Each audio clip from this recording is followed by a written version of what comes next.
Baghdad کی تاریخ میں ایک دور ایسا بھی آیا جب شہر کی گلیاں، بازار اور محلات عجیب و غریب قصوں سے بھرے ہوئے تھے۔ ایک دن سلطان کے دربار میں ایک نہایت حسین بغدادی عورت آئی۔ اس کی آنکھوں میں خوف اور پریشانی کے آثار تھے۔ جب وہ سلطان کے سامنے پیش ہوئی تو اس نے کہا، میرے سب بچے ہیجڑے پیدا ہوتے ہیں۔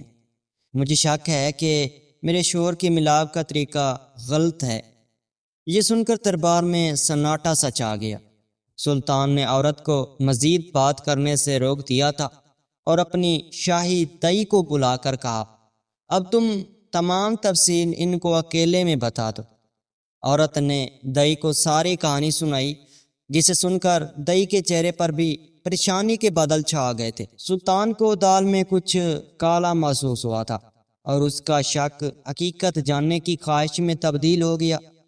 اس نے فوراً ایک منصوبہ بنایا کہ رات کے اندھیرے میں جب شہر کی گلیاں سنسان اور خاموش ہوں گی، وہ خود اس عورت کے گھر جائے گا۔ اس نے اپنے رازدار اور وفادار محافظوں کو بلایا اور انہیں سختی سے تاکید کی کہ وہ کسی کی خبر نہ ہونے دے۔ ان سب نے بھیس بدل کر اپنی اصلیت چھپائی اور تیار ہو گئے۔ رات کے اندھیرے میں جب وہ پورا شہر نیند کے آغوش میں تھا، سلطان اور اس کے محافظ خاموشی سے محل سے نکلے۔ انہوں نے شہر کی گلیوں میں احتیاط سے قدم رکھا تھا تاکہ کسی کو ان کی موجودگی کا علم نہ ہو۔ بغدادی عورت کا گھر شہر کے ایک خاموش اور ویران علاقے میں تھا، جہاں رات کے وقت لوگوں کا آنا جانا کم ہوتا تھا۔ جب اس عورت کے گھر پر پہنچے تو سلطان نے اپنے محافظوں کو باہر رکنے کا حکم دیا تھا اور خود ایک خفیہ دروازے سے اندر داخل ہو گئے تھے۔ اندر داخل ہوتے ہی اس نے دیکھا کہ گھر میں ایک عجیب سی خاموشی چھائی ہوئی تھی۔ اس نے قدم آہستہ آہستہ بڑھائے اور ایک کمرے کی طرف بڑھ چلے جہاں سے مدھم روشنی آ رہی تھی۔ کمرے کے قریب پہنچ کر سلطان نے دیکھا کہ دروازہ نیم واہ ہے۔ اس نے دروازے کے پیچھے چھپ کر اندر جھانکا تو اس کے دیکھنے سے دل دہل گیا تھا۔ عورت کا شوہر اپنی بیوی کے ساتھ غیر فطری طریقے سے ملاپ کر رہا تھا۔ یہ منظر دیکھ کر سلطان کا خون کھول اٹھا تھا۔ اس نے فوراً دروازہ کھول دیا اور اندر داخل ہو گیا۔ سلطان کی اچانک آمد سے وہ شخص بوکھلا ہو گیا تھا اور فوراً پیچھے سے ہٹ گیا۔ سلطان نے غصے سے کہا، یہ کیا کر رہے ہو؟ تمہاری حرکتیں ناقابل معافی ہیں۔ اس نے اپنے محافظوں کو بلایا اور انہیں حکم دیا کہ اس شخص کو فوراً گرفتار کر لیا جائے۔ محافظوں نے تیزی سے عمل کرتے ہوئے اس شخص کو قابو کر لیا۔ عورت خوف زدہ اور حیران کھڑی تھی۔ سلطان نے اس کی طرف دیکھا اور نرمی سے کہا، فکر نہ کرو، اب تمہیں انصاف ملے گا۔ اس نے عورت کو تسلی دی اور اس کی حوصلہ افزائی کی کہ وہ اس ظالم شخص کے خلاف گواہی دے گا۔ گھر سے واپس محل کی طرف جاتے ہوئے سلطان کے دماغ میں مختلف خیالات گھوم رہے تھے۔ وہ اس واقعے کی سنگینی کو سمجھ رہا تھا اور سوچ رہا تھا کہ اس مسئلے کو کیسے حل کیا جائے تاکہ آئندہ کوئی اور عورت اس طرح کے ظلم کا شکار نہ ہو۔ اس نے فیصلہ کیا کہ صبح ہوتے ہی اس معاملے کو دربار میں اٹھایا جائے گا اور مناسب اقدامات کیے جائیں گے تاکہ اس طرح کے واقعات دوبارہ نہ ہوں۔ عورت کے گھر پہنچ کر سلطان نے اپنے محافظوں کو باہر چھوڑا اور خود ایک خفیہ دروازے سے اندر داخل ہوا۔ اندر کا منظر دیکھ کر سلطان حیران رہ گئے تھے۔ عورت کا شوہر اپنی بیوی کے ساتھ غیر فطری طریقے سے ملاپ کر رہا تھا۔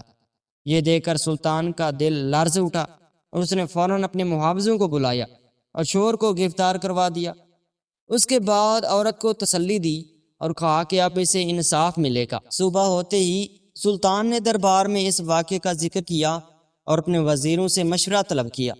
تمام وزیروں نے اتفاق کیا کہ اس شخص کو سخت سزا دی جائے تاکہ آئندہ کوئی اور ایسا نہ کرے۔ سلطان نے فیصلہ کیا اس شخص کو شہر کی گلیوں میں عوام کے سامنے سزا دی جائے گی تاکہ سب کے لیے عبرت کا سامنا ہو۔ اسی دن دوپہر کو اس شخص کو شہر کی سب سے بڑی چوک پر لایا گیا جہاں عوام کا ہجوم جمع ہو چکا تھا۔ جب اس شخص کو سزا دی جا رہی تھی تو شہر کے لوگ حیران اور پریشان تھے۔ اس واقعے نے سب کو ہلا کر رکھ دیا تھا۔ سلطان نے عوام کو مخاطب کرتے ہوئے کہا، یہ سزا اس لیے دی جا رہی ہے تاکہ آئندہ کوئی اور ایسی حرکت کرنے کی جرات نہ کرے۔ ہمیں اپنی عورتوں کی عزت اور حقوق کا خیال رکھنا چاہیے۔ اس کے بعد سلطان نے اس عورت کو اپنے دربار میں بلایا اور اسے مالی امداد دینے کا اعلان کیا تاکہ وہ اپنی زندگی دوبارہ سے شروع کر سکے۔ اس واقعے کے بعد بغداد کی گلیوں اور بازاروں میں لوگوں کے بیچ سے اس موضوع پر بحث و مباحثہ شروع ہو گیا تھا۔ ہر کوئی اپنی اپنی رائے دے رہا تھا۔ کچھ لوگوں کا خیال تھا کہ سلطان نے صحیح کیا، جبکہ کچھ لوگ یہ سوچ رہے تھے کہ یہ معاملہ اتنی شدت سے اٹھانا شاید ٹھیک نہیں تھا۔ مگر سب کو ایک بات پر اتفاق تھا کہ عورتوں کے حقوق کا تحفظ اور ان کی عزت کا خیال رکھنا ضروری ہے۔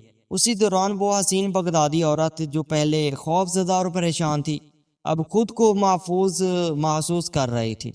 اس نے سلطان کی دی ہوئی مالی امداد سے ایک نیا گھر خرید لیا اور اپنے بچوں کے ساتھ وہاں منتقل ہو گئی تھی۔ اس کی زندگی میں سکون اور خوشی آ گئی تھی۔ وہ اپنے بچوں کی پرورش کرنے میں مشغول ہو گئی تھی اور ان کی تعلیم و تربیت پر خصوصی توجہ دینے لگی تھی۔ سلطان کے اس اقدام سے بغداد کی عوام میں ایک نئے شعور پیدا ہو گیا تھا۔ لوگوں نے غیر فطری طریقے سے میلاد کے خطرات اور اس کے نتائج پر غور کرنا شروع کیا۔ مدارس اور مساجد میں بھی اس موضوع پر خطبات دیے جانے لگے۔ اس طرح معاشرتی رویے میں مثبت تبدیلی آنا شروع ہو گئی تھی۔ سلطان نے اس واقعے کے بعد اپنی سلطنت میں کئی اصلاحات نافذ کیے۔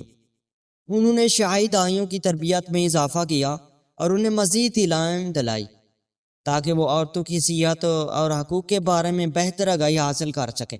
اس نے عورتوں کی حقوق کے تحفظ کے لیے ایک نیا قانون بھی منظور کیا تھا، جس کے تحت کسی بھی عورت کے ساتھ زیادتی کرنے والے کو سخت سزا دی جائے گی۔ وقت گزرنے کے ساتھ ساتھ بغداد کی معاشرتی زندگی میں بہتر آنے لگی۔ لوگوں نے اپنی بیویوں اور بیٹیوں کے حقوق کا احترام کرنا بھی شروع کر دیا تھا۔ وہ حسین بغدادی عورت جس نے اپنی ہمت اور جرأت سے یہ مسئلہ اٹھایا تھا، وہ ایک مثال بن گئی تھی۔